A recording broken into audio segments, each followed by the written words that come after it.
operatorius tikrai yra vienas svarbiausių žmonių kino aikštelėje, kuris gali ir pasipykti su režisieriumi, kągi vis dėlto matyti ir kaip matyti kadre. Jis atsakingas už filmo viziją, už filmo vaizdą, už bendradarbiavimą, aišku, su kitais, tam, kad sukurtų tą bendrą kino pojūtį.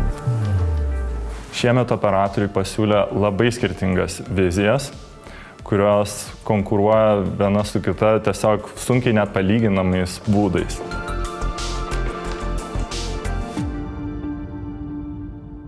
Dviejų sidabrinių gervių laimėtojas Eitvydas Doškus, dirbdamas filme Čiulbanti siela, gavo ypatingą iššūkį. Operatoriui Eitvydui Doškui teko užduotis nufilmuoti filmą Čiulbanti siela 3D formatu.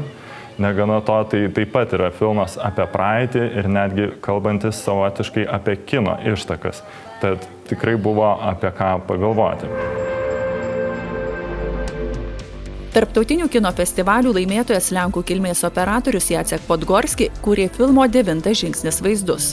Operatorius suteikia tam filmui labai daug ryškių spalvų ir emocijų ir ta kamera labai traukia akį ir manau, kad kiekvienas žiūrovas tą galės pastebėti ir pajausti.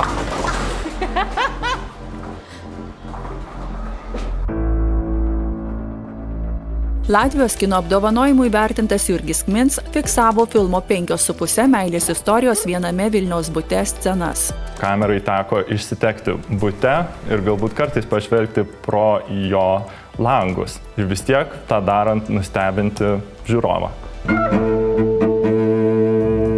Trečią sidabrinės gervės nominaciją gavusi Kristina Sereikaitė akylai sekė filmo Mamutų medžiokliai detektyvą. Kristina Sereikaitė rado kino poezijos dokumentinėme filme, o tai visada labai sudėtinga dėl to, kad tu negali visko suplanuoti ir kontroliuoti.